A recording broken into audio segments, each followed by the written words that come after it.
The grand lobby of the Waldorf Astoria was buzzing with Wall Street's elite, but billionaire CEO Catherine Montgomery was paralyzed. Her champagne flute slipped, shattering against the imported marble. A solitary pianist in a faded tuxedo was playing a haunting, unfinished melody in the corner. It was a song that had never been recorded, never been published. A song written 15 years ago on a rainy Tuesday in Brooklyn, strictly for her. And the man playing it was the ghost of the only man she had ever loved. Catherine Montgomery did not believe in ghosts. At 34, as the CEO of Montgomery Enterprises, a global real estate and venture capital empire worth over $8 billion, she dealt in tangible assets, concrete contracts, and ruthless acquisitions. She was a woman carved from ice and steel, known in boardroom circles as a brilliant, unyielding force, who never let emotion dictate a single decimal point of her life. Tonight was supposed to be a standard obligation. The annual Pediatric Oncology Gala at the Waldorf Astoria in New York City was a sea of bespoke Tom Ford tuxedos, dazzling Cartier diamonds, and the clinking of baccarat crystal. Catherine stood near a towering ice sculpture, draped in a backless emerald Oscar de la Renta gown, half listening to a hedge fund manager named Donovan rattle on about offshore tax shelters. Then, the ambient background music shifted. Usually, these events hired string quartets or jazz ensembles that faded into the wallpaper. But the hotel's grand Steinway concert piano had just been taken over by a new player. The first few chords struck the air like a physical blow to Catherine's chest. It was a D minor progression, melancholic and slow, sliding into an unexpected delicate F sharp. Catherine stopped breathing. Donovan was still talking, but his voice became a distant muffled drone, like a television left on in another room. Her pulse hammered a frantic rhythm against her ribs.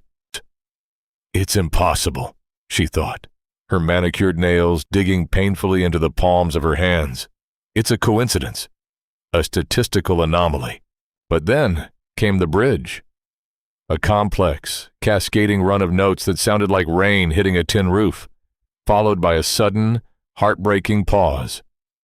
Only one person in the world knew that pause. Only one person knew how the melody was supposed to hesitate, as if the piano itself was taking a shaky breath before diving into the final chorus. He had called it asters in October. "Catherine, are you all right? You look like you've seen a ghost," Donovan asked, finally noticing her absolute stillness. "Excuse me," Catherine whispered, her voice trembling, a sound she hadn't produced in over a decade. She turned away from him, her emerald gown sweeping across the floor as she moved toward the raised mezzanine where the piano sat beneath a cascading crystal chandelier. The crowd parted around her, sensing the sudden, predatory intensity radiating from the billionaire. As she drew closer, the pianist's profile came into view. Time violently fractured, 15 years dissolved in the span of a single heartbeat. It was Benjamin Hayes. He was older now. The unruly, sun-kissed hair of the 20-year-old Juilliard dropout she had loved was now cut shorter, heavily threaded with premature silver at the temples. The sharp, aristocratic jawline was obscured by a rough shadow of a beard, and the tuxedo he wore was a rental, slightly frayed at the cuffs. His shoulders carried a heavy, invisible weight that hadn't been there in his youth.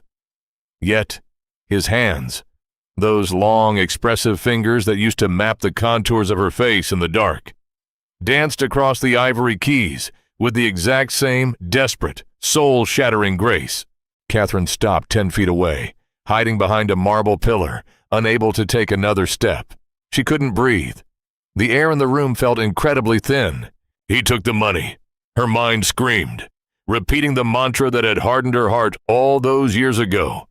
"He took the $500,000 from your father and walked away. He sold you." But as she watched him play, the anger she had relied on for survival refused to surface. Instead, she noticed something else. Sitting on a velvet stool just a few feet behind the piano bench was a little girl. She looked to be about 7 years old. She had a messy braid of chestnut hair and was wearing a modest, dark blue dress that had clearly been bought off the rack at a discount store, starkly out of place among the billionaire offspring roaming the hotel. The little girl had a coloring book open on her lap, but her eyes were fixed on Benjamin, filled with a profound, quiet adoration. Benjamin struck the final, lingering chord of the song. He let the note hang in the air, echoing through the cavernous lobby, before slowly lifting his hands from the keys. He turned his head and offered the little girl a soft, tired smile. "How was that, Soph?" he asked, his voice deep, raspy, achingly familiar, carrying over the ambient noise of the party. "It was beautiful, Daddy," the little girl chirped. "Daddy!" The word hit Catherine like a physical strike. The reality of his life, a life built entirely without her, crashed down around her. Before she could process the overwhelming surge of grief and jealousy, Benjamin turned his gaze back to the crowd. His eyes, the color of a stormy Atlantic Ocean, swept across the room. And then they stopped. Through the sea of socialites and businessmen, Benjamin's gaze locked directly onto Catherine's. The polite, professional smile on his face vanished instantly. His hands hovered over the keys, frozen. For 10 agonizing seconds, they simply stared at one another across the room. The billionaire CEO and the hotel pianist. The ghosts of Brooklyn, resurrected in the heart of Manhattan. Catherine saw his jaw clench. She expected guilt. She expected shame. Instead, what she saw in Benjamin Hayes's eyes was a flash of pure, unadulterated contempt. He abruptly closed the fallboard of the Steinway with a loud crack, stood up, and reached for his daughter's hand. He was running away. Again. "Ben, wait!" Catherine abandoned all billionaire decorum. Pushing past a group of startled senators and their wives, she practically ran toward the service corridor behind the ballroom, the heavy silk of her dress rustling furiously. The heavy double doors swung shut, just as she reached them. She pushed through into the harsh, fluorescent-lit backstage area used by the hotel staff. It smelled of industrial cleaner and stale coffee, a stark contrast to the orchids and expensive perfumes in the lobby. Benjamin was halfway down the hall, holding a battered leather sheet music briefcase in one hand and the little girl's hand in the other. "Benjamin!" Catherine called out, her voice echoing off the cinder block walls. He stopped, but he didn't turn around. He stood rigid, his broad shoulders tensed under the cheap fabric of his tuxedo jacket. "Keep walking, Sophie," Ben muttered quietly to the girl, handing her the briefcase. "Go wait by the time clock for me. Don't talk to anyone." "But Dad, your gig isn't over." "Do as I say, sweetie, just for a minute." Sophie glanced back at Catherine with wide, curious eyes before scurrying down the hallway, her small shoes squeaking on the linoleum. Once she was out of earshot, Benjamin finally turned around. Up close, the years were even more apparent on his face. The boyish charm had been replaced by the rugged, weathered look of a man who had fought a losing battle with the world for a very long time. But his eyes were exactly the same. "Ms. Montgomery," he said. The formal title felt like a slap to the face. His voice was completely devoid of warmth. It was as cold as the ice sculptures in the ballroom. "Enjoying the gala?" Catherine took a step forward, her heart hammering. "You're playing my song. You just played Astor's in October." "I was playing a requested set list," Ben replied smoothly, his face a perfect mask of indifference. "A client asked for something melancholic. It fit the bill. Don't flatter yourself." "Don't flatter myself?" Catherine gasped, the shock quickly morphing into the familiar, defensive anger she had honed over 15 years. "You disappear off the face of the earth. You take my father's money and run, and now you show up playing the song you swore you wrote for me, and you tell me not to flatter myself." Ben's eyes narrowed dangerously. "Your father's money?" He let out a harsh, humorless laugh that echoed down the barren corridor. "Is that the fairy tale you tell yourself to sleep at night in your penthouse? That I was bought off? It's not a fairy tale, Ben. I saw the check. The $500,000, cashed 2 days after you packed up your apartment and left without a word." A terrifying silence fell over the hallway. Ben stared at her, not with guilt, but with a horrifying mixture of pity and rage. "I never took a dime from Charles Montgomery," Ben said, his voice dropping to a low, lethal whisper. "And I didn't leave without a word. I left after the police officers your father hired dragged me out of Juilliard, and handed me a restraining order. I left after you sent your lawyer to my apartment to tell me that my obsessive stalking was damaging your reputation, and that if I ever came near you again, I'd end up in Rikers. Catherine physically recoiled, the color draining entirely from her face. What? No. No, I never did that. Ben, I waited for you. I waited at the Brooklyn Promenade for 4 hours in the freezing rain. We were supposed to run away to Chicago. The memory hit her with the force of a freight train. It was 2011. They had been living in a cramped, drafty apartment in Greenpoint. He was working 3 jobs to pay for conservatory. She was a rebellious heiress, hiding from her tyrannical father, Charles Montgomery. Charles had threatened to disinherit her if she stayed with the penniless piano player. She hadn't cared. She loved Ben. On a rainy Tuesday, Ben had dragged a beat-up Yamaha upright into the apartment, sat her down, and played Astors in October. "This is my vow," he had whispered, resting his forehead against hers. "I don't have a ring, Kate. I don't have a fortune. But I have this. Every time I play it, it means I'm yours." 3 days later, he was gone. Her father had presented her with a copy of a cleared check for $500,000, signed by Benjamin Hayes. Charles had looked at her with smug satisfaction and said, "Every man has his price, Catherine. Good thing we found his before the wedding." I stood at the promenade, Catherine choked out, pulling herself back to the sterile hotel hallway. "You never showed." "Because I was sitting in a holding cell in the 114th precinct," Ben snarled, taking a step toward her, the raw agony of 15 years bleeding through his stoic facade. "Your father had me arrested on trumped-up trespassing charges. I used my one phone call to call you Kate. You know who answered? Your father. He told me you were sitting right next to him. He told me you laughed when he asked if he should bail me out." Catherine's knees buckled slightly. She reached out and grabbed the metal handle of a utility cart to steady herself. No. He told me you took the money and went to Europe. He showed me the check. Your father owns banks, Kate. He can forge a canceled check in his sleep," Ben said, his voice cracking slightly. He looked away, staring down the hallway where his daughter had gone. "It doesn't matter anymore. It's ancient history." "It matters to me!" Catherine cried, stepping closer, desperately wanting to reach out and touch his face, but terrified he would pull away. "Ben, if we were lied to, if my father orchestrated all of this—" "What difference does it make?" Ben snapped, turning back to her with fierce, burning eyes. "Look at you. You're the CEO. You're everything he wanted you to be. You're Charles Montgomery in a designer dress. You buy up neighborhoods, you evict families, you gut companies. You didn't just survive your father, Kate, you became him." The words cut deeper than any knife ever could, because she knew they were true. The heartbreak of losing him had turned her into a machine. "And look at me," Ben continued, gesturing to his frayed suit. "I play background music for people who spend more on a bottle of wine than I make in a year. I have a 7-year-old daughter who needs me. I don't have the time or the energy to play out some tragic romance with a billionaire." "Who is she?" Catherine whispered, unable to stop the tears from finally spilling over her dark mascara. "Who is her mother?"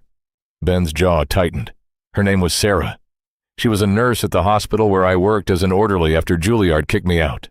She picked up the pieces you and your father left behind, and she died of cancer 3 years ago." Catherine let out a broken sob, covering her mouth with her hand. "Ben, I'm so sorry." "Don't!" Ben warned, his voice thick with emotion. He took a step back, retreating behind his walls. "Keep your pity, Miss Montgomery. Keep your billions. And please, just stay out of my life." Without another word, Benjamin turned and walked down the hallway, scooping up his daughter and disappearing out the service doors into the cold New York night.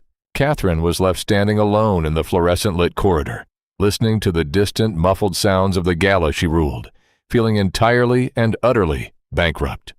The next morning, the sprawling, glass-enclosed corner office of Montgomery Enterprises on the 60th floor of the Freedom Tower felt like a prison. Catherine sat behind her massive mahogany desk, overlooking the sprawling expanse of Manhattan. To anyone else, the view was a testament to absolute power. To her, it just looked like a million places where Benjamin Hayes had been suffering while she sat on a throne built by a liar. Her father, Charles. had died of a sudden stroke 5 years ago. Catherine had shed no tears at his funeral, stepping over his grave to take the reins of the company with ruthless efficiency. She thought she had won. She thought she had outlived the monster. Now, she realized the monster's ghost was still directing her life from beyond the grave. "Ms. Montgomery," a voice interrupted. Catherine blinked, tearing her gaze from the window. Standing in the doorway was Thomas O'Malley, a grizzled, retired NYPD detective she kept on retainer for corporate espionage and high-level background checks. She had called him at 2 a.m. the night before. "Come in, O'Malley," Catherine said, her voice hoarse. She hadn't slept a single minute. "Tell me you have something." O'Malley stepped into the room, tossing a thick manila folder onto her desk. He looked at her with a mix of professional detachment and mild concern. "I dug into Benjamin Hayes, just like you asked. It wasn't hard to find him.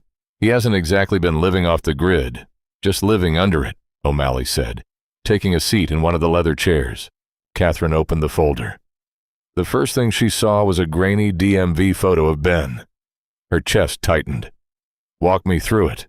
"He dropped out of Juilliard in 2011.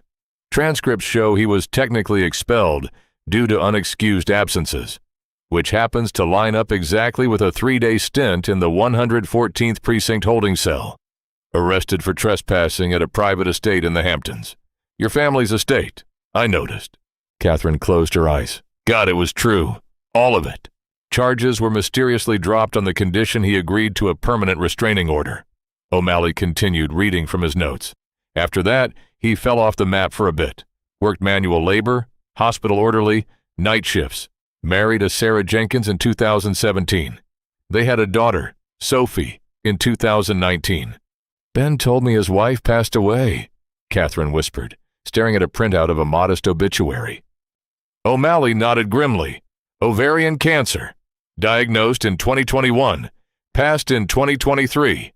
And this is where it gets really ugly, Ms. Montgomery. Sarah was uninsured for the first part of her treatment.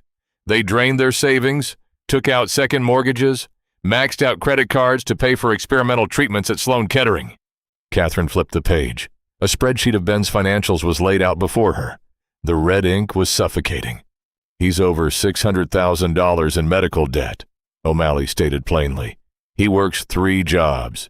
He teaches piano lessons at a community center in Queens during the day, plays the hotel circuits at night, and works weekends as a shift manager at a diner. He's 2 months behind on rent for a 2-bedroom walk-up in Astoria. He's drowning, boss." Catherine stared at the numbers. $600,000. It was a rounding error in her quarterly reports.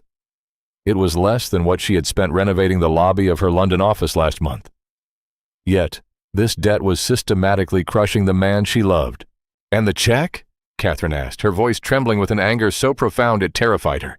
"The $500,000 from my father in 2011? O'Malley sighed. "I pulled the archival banking records from the holding company your father used. The check was cut, yes, but it was never cashed by Benjamin Hayes. It was endorsed by a proxy, a shell LLC, owned by your father's former fixer, a guy named Marcus Vance. They fabricated the endorsement signature, routed the money through a dummy account, and printed a fake cleared copy to show you. It was a classic corporate smokescreen, just used to ruin a kid's life instead of dodging taxes." The silence in the office was deafening. Catherine's hands shook violently as she closed the folder. 15 years. 15 years of bitterness, of driving herself into the ground, of destroying her own soul to prove to a ghost that she didn't need him. And Ben. Ben had spent 15 years thinking she was a spoiled, heartless brat who had laughed at his suffering. "Where is he right now?" Catherine asked, standing up so abruptly her heavy leather chair slammed into the wall behind her. O'Malley checked his watch. "It's 4 p.m. On Tuesdays, he picks his daughter up from PS 84 in Astoria. Then they go to a local diner where he works the evening shift. He keeps her in a booth in the back while he manages the floor. Get my driver downstairs," Catherine commanded, grabbing her trench coat from the coat rack. "Ms. Montgomery," O'Malley said gently, standing up. "This guy is proud, and he's broken. You walk in there waving your checkbook around, he's going to spit in your face." "I'm not bringing my checkbook, O'Malley," Catherine said, her eyes flashing with a fierce, desperate light. "I'm bringing the truth, and I'm not leaving until he listens." 45 minutes later, Catherine's sleek black Maybach pulled up outside a faded neon-lit diner in Astoria. The rain had started to fall, slicking the New York pavement and casting long, melancholic reflections of the streetlights. Catherine stepped out into the rain, ignoring her driver offering an umbrella. She needed the cold air to keep her grounded. Through the grease-stained window of the diner, she saw him. Ben was wearing a faded blue apron over a plain gray t-shirt. He was wiping down the counter, laughing at something a regular customer had said. He looked exhausted, but there was a genuine warmth in his smile, a warmth that had been completely absent the night before at the Waldorf. In the back booth, little Sophie was diligently working on a math worksheet, a half-eaten plate of fries beside her.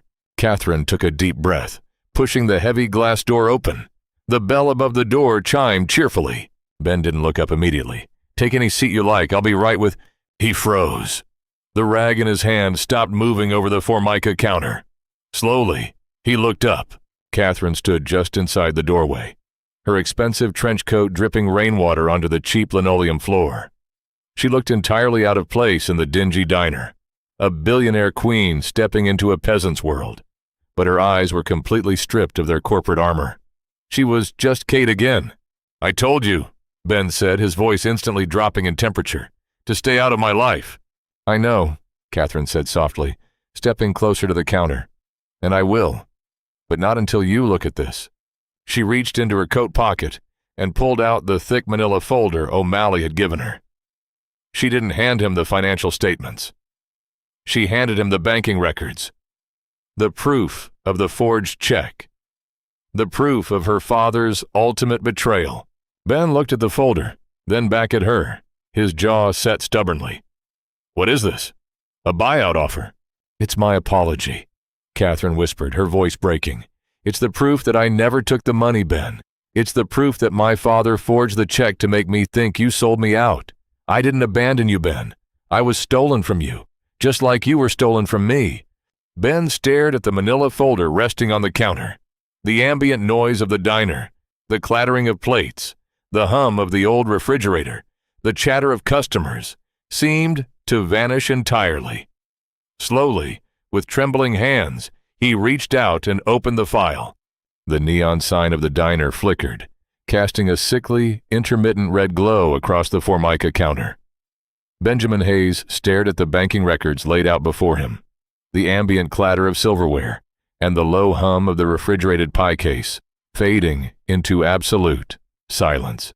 He touched the paper with a trembling index finger, tracing the signature on the back of the cleared check. Benjamin Hayes. The loops were too perfect, the slant too aggressive. It wasn't his handwriting. It was a flawless, soulless forgery. For 15 years, this piece of paper had been the anchor of his resentment. It had been the reason he pushed through double shifts, the reason he swallowed his pride when hotel managers treated him like garbage, and the reason he had built a fortress of cynicism around his heart. He had believed that his profound, universe-altering love had been bought for $500,000. "He told me you laughed," Ben whispered, the words barely making it past the tightness in his throat. He didn't look up at Catherine. He couldn't. "When the police let me make my one call from the precinct, your father answered your phone. He said you were picking out a dress for a gala. He said you told him to write the check so I would finally stop dragging you down to my level." Catherine gripped the edge of the counter, the knuckles of her pale hands turning white. "I never received a call, Ben. My father took my phone away the night you were arrested. He told me you had packed your bags and vanished. 2 days later, he showed me that check. He said you demanded a buyout to disappear." Ben finally looked up. The deep lines of exhaustion around his eyes were momentarily washed away by a devastating, entirely unguarded grief. The realization was a physical blow. They hadn't fallen apart. They had been deliberately, surgically dismantled by a billionaire who viewed their love as a liability. 15 years, Kate," Ben said, his voice cracking, the nickname slipping out before he could stop it. "I missed your entire life." Before Catherine could respond, a small tug on Ben's apron broke the heavy atmosphere. "Daddy?" They both looked down. Sophie was standing there, holding her math worksheet. She looked from her father's tear-filled eyes to the woman in the dripping, incredibly expensive trench coat. Sophie tilted her head, her brown eyes widening in recognition. "You're the pretty lady from the hotel lobby," Sophie said softly. "The one who made Daddy stop playing the piano." Catherine felt a shard of ice pierce her chest. She crouched down, her designer coat pooling on the greasy floor, completely indifferent to the ruin of the silk. She looked at the little girl, the child Ben had with a woman who had loved him when Catherine couldn't. "Hi, Sophie," Catherine said, her voice gentle, completely devoid of the boardroom titanium she used to rule Wall Street. "I'm Catherine. I'm an old friend of your dad's, from a long, long time ago." Sophie looked at her skeptically. "Why are you both crying? Did somebody get hurt?" "No, sweetie," Ben said quickly, swiping the back of his hand across his eyes and stepping around the counter to pick his daughter up. "Just talking about old times. Go back to the booth, okay? I'll get you some ice cream in a minute." Just as Sophie nodded and settled onto his hip, the bell above the diner door jingled aggressively. Two men walked in. They didn't fit the diner's demographic. They wore sharp, tailored charcoal suits and carried identical leather briefcases. They bypassed the "Please wait to be seated" sign and marched directly toward the counter. Catherine, instinctively reading the room with her corporate instincts, recognized the breed immediately. They weren't mobsters. They were worse. They were collections attorneys. "Benjamin Hayes," the taller of the two asked, his voice dripping with condescension. Ben's spine stiffened. He set Sophie down behind him, shielding her with his body. "I'm working. You can't do this here." "Actually, Mr. Hayes, we can," the man said smoothly, pulling a thick stack of stapled documents from his briefcase. "We represent Apex Capital, the firm that recently acquired the debt portfolio from Sloan Kettering. You are 60 days delinquent on your restructured payment plan for the medical debts incurred by Sarah Hayes. We are officially serving you with a notice of wage garnishment and an intent to seize declared assets." Ben's face drained of all color. "I mailed the check on Friday. It was only 3 days late." 3 days constitutes a breach of the restructuring agreement," the second suit added clinically. "We will be garnishing 60% of all documented wages, and the court order allows for the seizure of the Yamaha upright piano listed in your 2023 asset declaration. Have a pleasant evening." The man slapped the papers onto the counter, right on top of the forged $500,000 check. Catherine felt the air leave her lungs. The public humiliation was absolute. The few patrons in the diner were staring. Ben stood completely frozen, his shoulders hunched, completely stripped of his dignity in front of his child. "Wait!" Catherine snapped, stepping forward, the Billionaire CEO roaring back to life. She glared at the two men with a ferocity that made them physically step back. "Apex Capital, you're going after a single father's piano over a 3-day delay? Who is your managing director?" The taller suit sneered. "I don't see how that is your concern, lady." "My name is Catherine Montgomery, CEO of Montgomery Enterprises," she said, her voice dropping to a lethal, quiet register. "And if you don't take these papers off this counter right now, I will personally see to it that Apex Capital is investigated by the SEC for predatory asset seizure before the markets open tomorrow." The men exchanged a nervous glance, recognizing the name. Montgomery Enterprises was a titan. "Kate, stop," Ben said. His voice was barely a whisper, but it cut through the diner like a whip. Catherine turned to him. "Ben, let me handle." "I said stop," Ben barked, his eyes flashing with a sudden fierce anger. He grabbed the legal papers and shoved them into his apron. "I don't need you to rescue me. I don't need Charles Montgomery's money fixing my life. It's my money, Ben, not his." "It's the same thing," Ben shot back, breathing heavily. He looked at her, his pride wounded, bleeding out on the diner floor. "You walk in here after 15 years, drop a file that proves my entire adult life is a tragedy built on a lie, and then you try to buy my problems away? You think you can just swipe a credit card and fix the fact that I'm drowning?" "I'm trying to help you," Catherine pleaded, tears welling up again. "I don't want your help, Ms. Montgomery," Ben said, retreating back into his cold, defensive shell. He turned his back to her, picking up his rag to furiously wipe the counter. "I want you to leave." Catherine stood there for a long moment, the silence ringing in her ears. She looked at Sophie, who was peeking out from behind the register, looking frightened. Defeated, Catherine picked up her ruined trench coat and walked out into the rain. The next morning, the climate inside the Montgomery Enterprises executive boardroom was downright glacial. Catherine stood at the head of the long glass table, staring at a projection screen displaying the corporate structure of Apex Capital.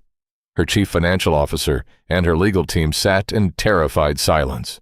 She had called an emergency meeting at 6 a.m. "I want the Sloan Kettering debt portfolio," Catherine said, her voice clipped and devoid of any emotion. "And I want it by noon." "Catherine, be reasonable," her CFO argued cautiously.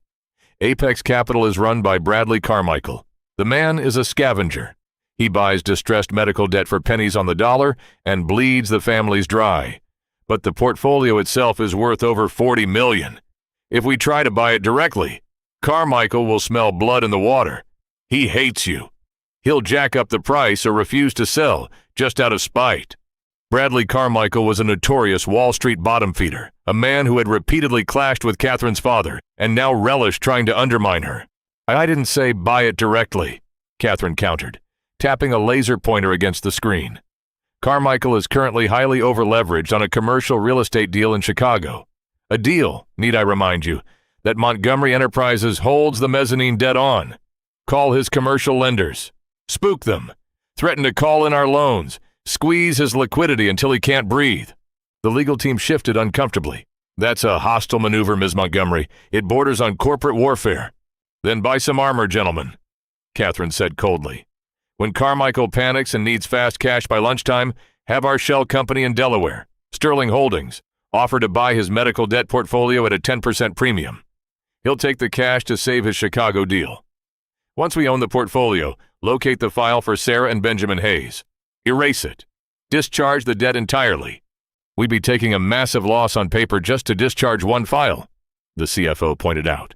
"I don't care," Catherine said, her eyes burning with an intensity that brooked absolutely no argument. "Get it done." By 2 p.m., the trap had been sprung. Carmichael, suffocated by the sudden squeeze on his real estate loans, liquidated his medical debt portfolio to the anonymous Delaware shell company. By 3 p.m., Catherine sat alone in her office and hit a single key on her laptop, officially dissolving $600,000 of Benjamin Hayes' medical debt into the digital ether. She didn't do it to buy his love. She did it because the thought of a debt collector taking the piano Ben had used to write Asters in October made her physically sick. 3 days passed. Catherine buried herself in work, refusing to look at her phone, terrified of the fallout. On Thursday evening, the private elevator to her sprawling Tribeca penthouse chimed. Catherine, wearing silk pajamas and holding a glass of scotch she hadn't touched, walked out of her living room to find Benjamin standing in her foyer. He had somehow bypassed her building security. He was wearing his faded gray jacket, his hair damp from the autumn drizzle. In his hand, he clutched a crumpled, heavy stock letter. "A zero balance," Ben said, his voice echoing in the massive modern space filled with priceless modern art and cold steel fixtures. He held the letter up. "I get the mail today, and suddenly, $600,000 disappears. A mysterious holding company bought the debt and discharged it as a philanthropic tax write-off." Catherine stood her ground, though her heart was hammering against her ribs. "That sounds like a lucky break." Ben closed the distance between them, stopping just inches away. The smell of rain and cheap diner coffee radiating off him made Catherine's knees weak. It smelled exactly like their old apartment in Brooklyn. "Do not play games with me, Kate," Ben warned, his voice a low, dangerous rumble. "You bought me, just like your father tried to do."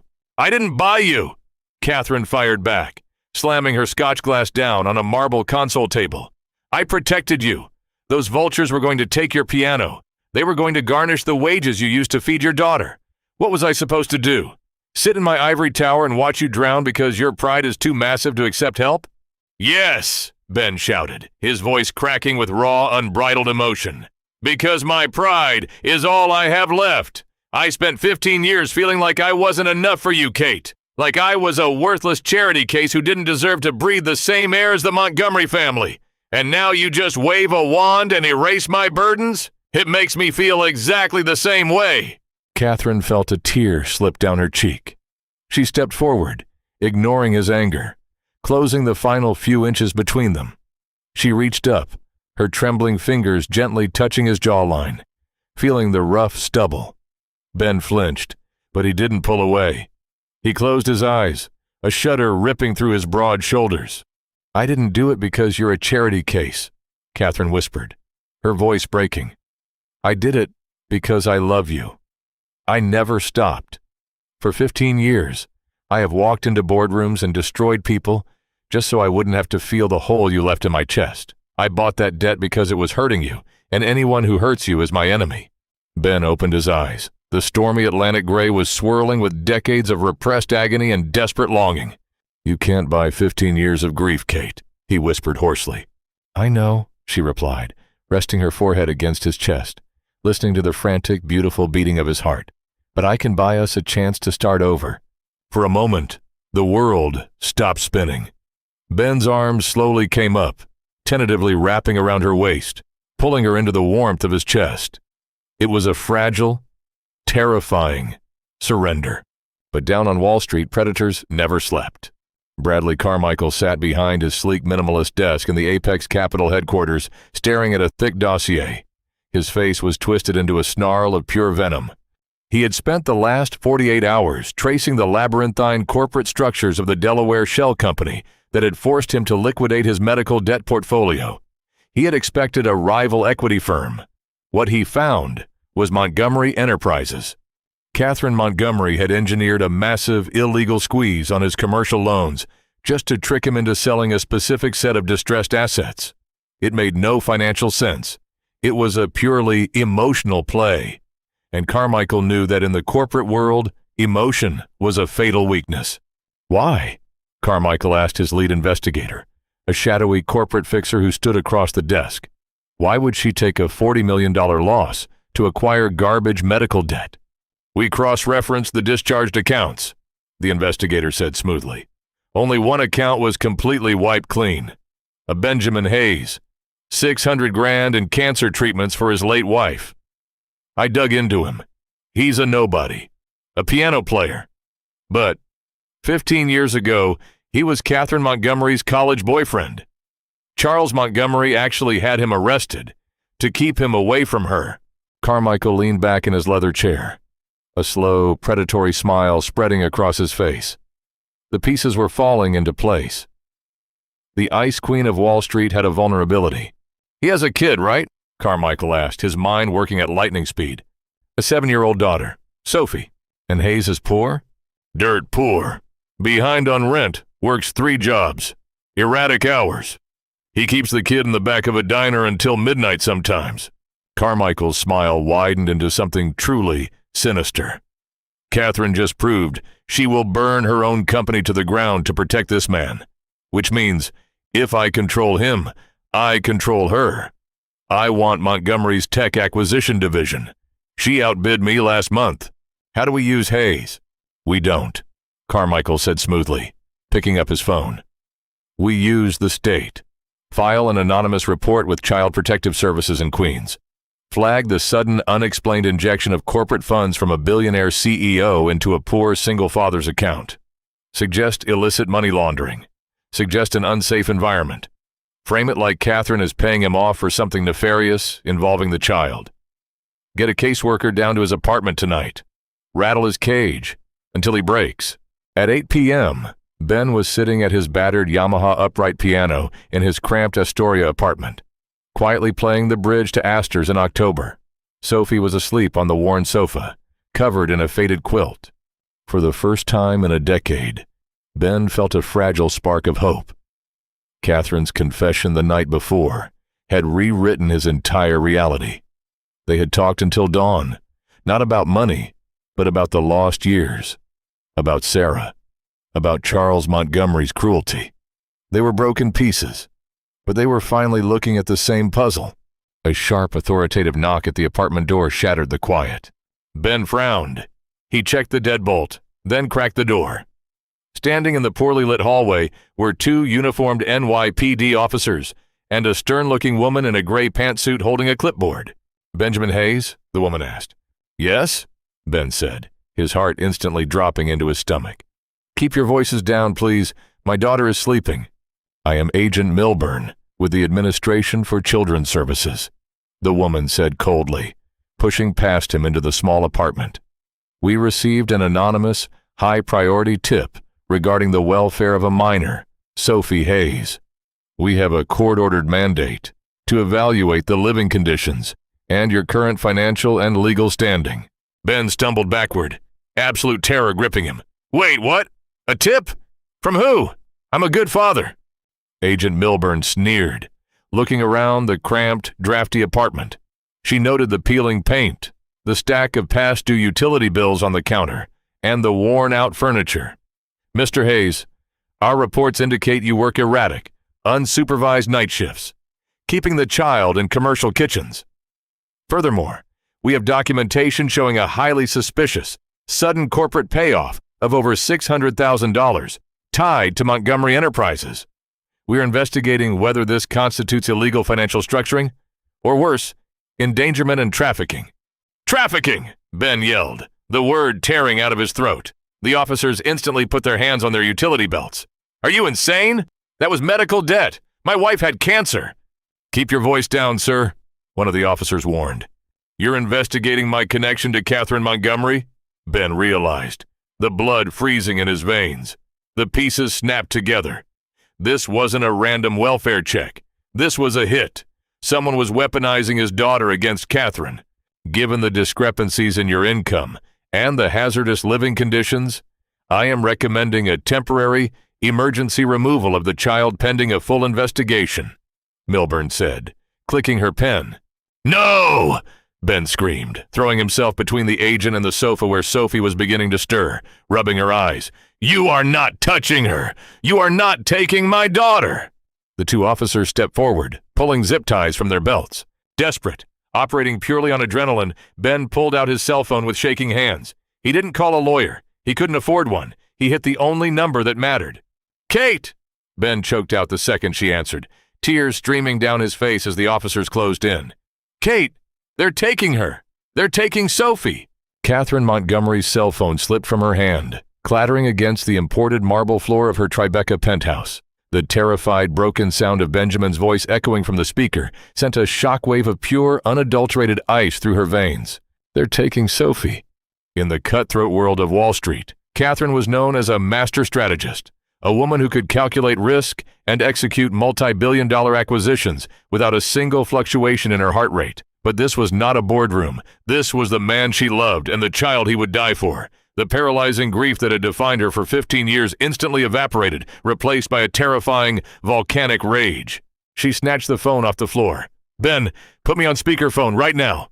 In the cramped, drafty apartment in Astoria, Ben fumbled with his device, his eyes locked on the two NYPD officers who were advancing with zip ties. He hit the speaker button. Officers!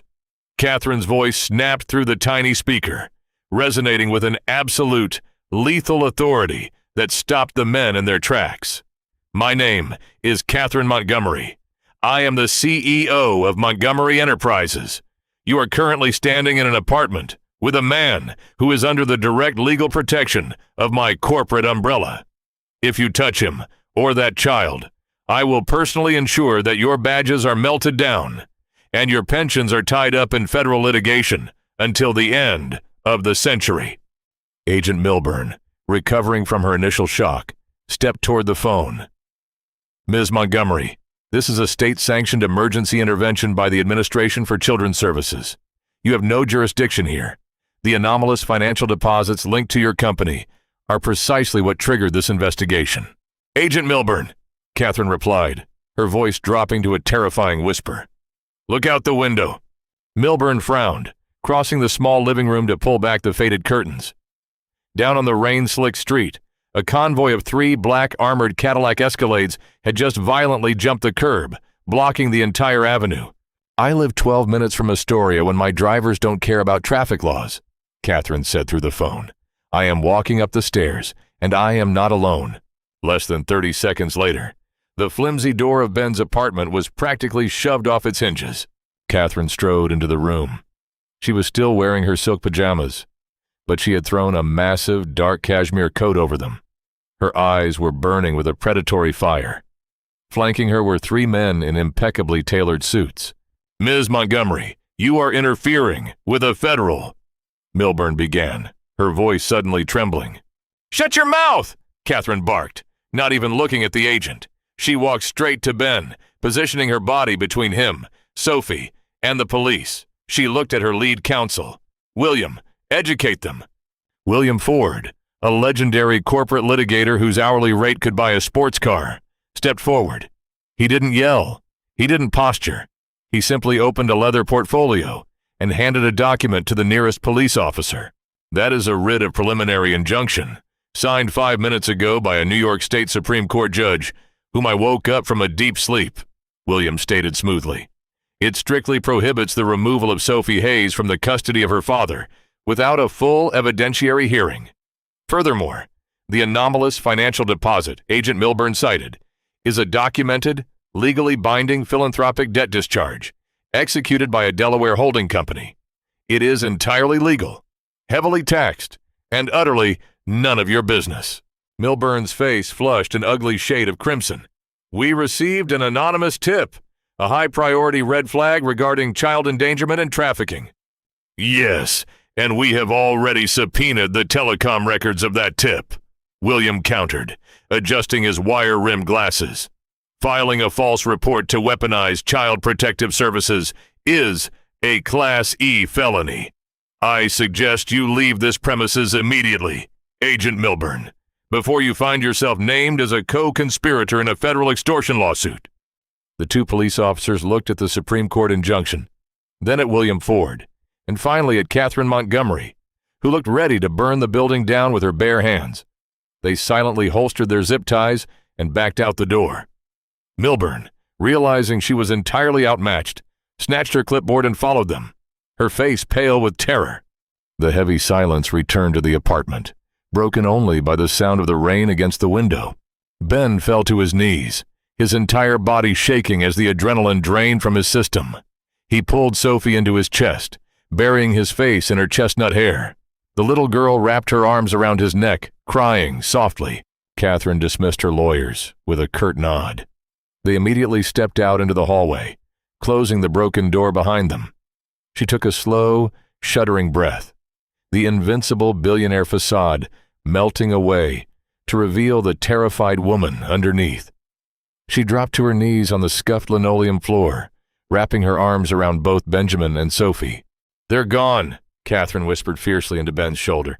"I've got you. Nobody is ever taking her away. I swear to you, Ben." Ben held on to Catherine, as if she were the only solid thing left in the universe. He didn't pull away.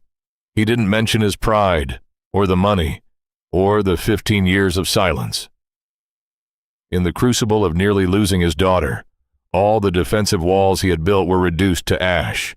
"They targeted her, Kate," Ben choked out, his voice raw. "They used my little girl to get to you." Catherine pulled back just enough to look into his stormy gray eyes. Her expression was completely devoid of mercy. "I know," Catherine said, gently wiping a tear from Sophie's cheek before standing up. "Pack a bag, Ben. You and Sophie are coming to my home. And tomorrow morning, I'm going to teach Bradley Carmichael what it actually means to ruin a life." The sun had barely risen over the Manhattan skyline, casting long, razor-sharp shadows across the financial district when Catherine Montgomery walked through the glass double doors of Apex Capital. She did not wait for the receptionist to announce her.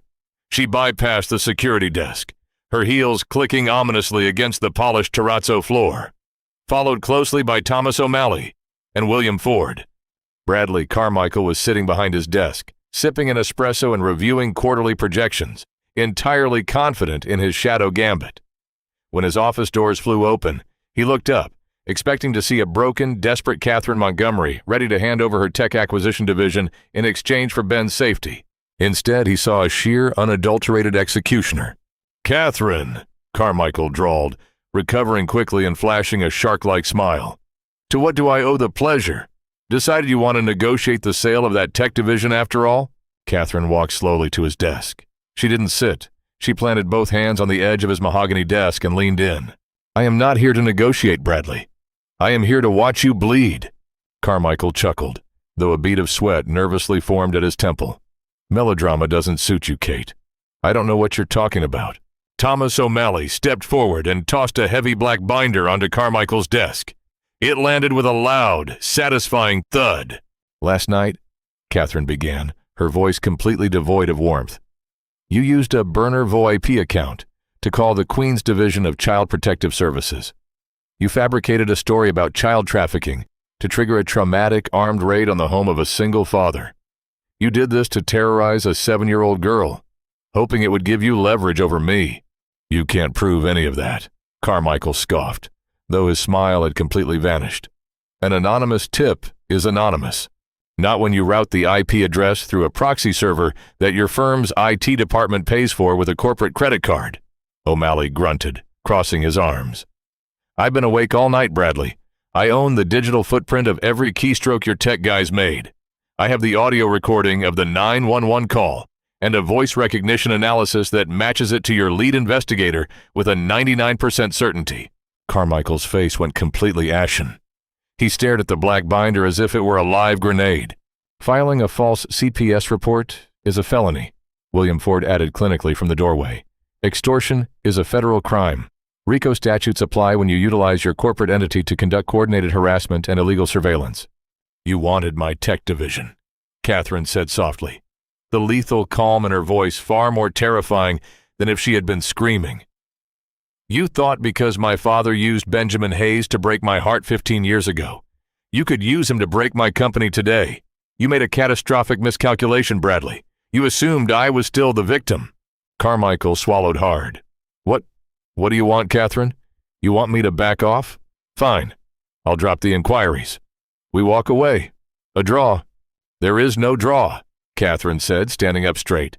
By 9 a.m., Montgomery Enterprises is going to announce a hostile takeover of Apex Capital. You are going to instruct your board to accept the buyout at 14 cents on the dollar. You are going to sign over every asset, every distressed debt portfolio, and every commercial lease you own to my firm. Carmichael shot out of his chair, his face purple with rage. Are you out of your mind? That's a total liquidation. You're talking about wiping out my entire net worth. I am, Catherine agreed pleasantly. And if you refuse, William walks out of this room and hands that binder to the U.S. Attorney's Office. You will be arrested before lunch. You will face a minimum of 10 years in a federal penitentiary for the extortion scheme alone. And while you are rotting in a cell, I will spend millions to systematically bankrupt everyone you have ever cared about. The silence in the office was suffocating. Carmichael looked from the binder to O'Malley's hardened glare, to William's stoic legal presence, and finally, to Catherine. He searched her eyes for a bluff, for any sign of hesitation or mercy. He found absolutely nothing. She was completely, utterly hollowed out of any sympathy for him. Defeated, Carmichael slumped back into his chair. His hands shook as he reached for his Mont Blanc pen. You're a monster, Carmichael whispered. No, Catherine replied, turning her back on him and walking toward the door. I'm Charles Montgomery's daughter, and you just threatened my family. 6 months later, the bitter chill of the New York winter had melted away, surrendering to the vibrant, blooming warmth of spring.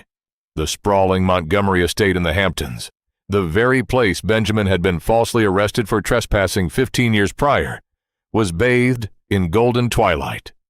The massive French doors of the main house were thrown open, letting the gentle ocean breeze sweep through the grand ballroom. The room was entirely empty of guests, devoid of the corporate sharks and socialites that usually haunted Catherine's world. There was no catering staff, no press, no bodyguards. There was only a beautifully restored 1920s Steinway grand piano sitting in the center of the room. Benjamin Hayes sat on the leather bench. He was not wearing a frayed, rented tuxedo. He wore a simple, tailored navy suit that fit his broad shoulders perfectly. The heavy, exhausting shadows that had darkened his eyes for a decade and a half were entirely gone, replaced by a deep, resonant peace. Across the room, Sophie was sprawled out on a Persian rug, giggling as she tried to teach a very uncoordinated golden retriever puppy how to roll over. Catherine stood by the open French doors, holding a glass of sparkling water, watching them. She was barefoot, wearing a simple white sundress. The Billionaire armor was locked away in a high-rise in Manhattan. Here, she was just Kate. The transition hadn't been seamless. 15 years of trauma and mistrust couldn't be erased overnight. There had been long, tearful conversations in the dark, moments of insecurity, and the slow, delicate process of Ben allowing himself to accept that he didn't have to carry the weight of the world alone anymore.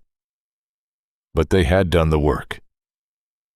Catherine had formally adopted Sophie, and Ben had finally returned to his true passion, accepting a position as a composer in residence at a conservatory Catherine had heavily endowed.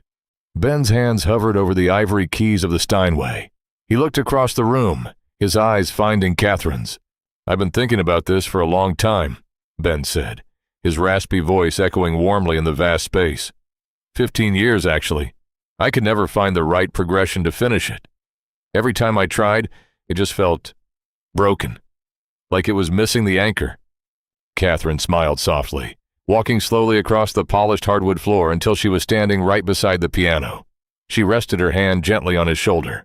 "And now?" she asked. Ben reached up, his long, expressive fingers covering her hand, pulling it down so he could press a kiss to her knuckles. "Now the anchor is here." He turned back to the keys. He took a slow, steadying breath and began to play. It was Astor's in October. The opening chords were exactly the same as they had been in that drafty Brooklyn apartment, and exactly the same as they had been in the Waldorf Astoria lobby. The D minor progression, melancholic and slow, sliding into the delicate F sharp. It was a melody born of desperation, a vow made by a penniless boy to a runaway girl. Catherine closed her eyes, letting the music wash over her. She felt the tears welling up, but they weren't tears of grief or bitterness. They were tears of absolute, profound relief. Ben played through the bridge, the cascading run of notes that sounded like rain hitting a tin roof. And then came the pause. The heartbreaking hesitation where the song had always stopped, suspended in time by lies and forged checks and stolen years. But this time, the music didn't stop. Ben's hands moved with a sudden, breathtaking confidence. The melancholy minor keys transitioned violently, beautifully, into a sweeping, triumphant major chord progression. It was rich, complex, and overwhelmingly hopeful. It sounded like the sun breaking through a brutal storm. It sounded like a man who had walked through hell and finally found his way home. Sophie stopped playing with the puppy, sitting up on the rug to watch her father, completely mesmerized by the beautiful sound filling the room. Ben struck the final, resonant chord, letting the perfect harmony echo through the Hamptons estate, washing away the ghosts of Charles Montgomery once and for all. He slowly lifted his hands from the keys, the silence that followed feeling warmer and heavier than the music itself. Catherine leaned down, wrapping her arms around his neck, burying her face in the crook of his shoulder. She inhaled the scent of him, no longer smelling of cheap diner coffee and rain, but of sea salt and safety. "It's finished," Ben whispered, turning his head to press his forehead against hers. "I promised you 15 years ago, Kate. Every time I play it, it means I'm yours." Catherine looked at him, her heart completely whole, then glanced over at Sophie, who was smiling brightly at them. "We're finally home, Ben," Catherine said softly, kissing him as the last echo of the melody faded into the ocean breeze. "All of us." Did Catherine's ruthless, boardroom-style defense of the man she loved give you chills? From a devastating forgery that tore them apart to a multi-million-dollar corporate takedown to protect a little girl, Ben and Catherine proved that true love can survive even the darkest betrayals. If you were captivated by this incredible story of second chances, ultimate revenge, and the healing power of a single piano melody, don't keep it to yourself. Drop a like, leave a comment with your favorite twist, share this video with your friends, and subscribe for more heart-stopping, real-life drama stories.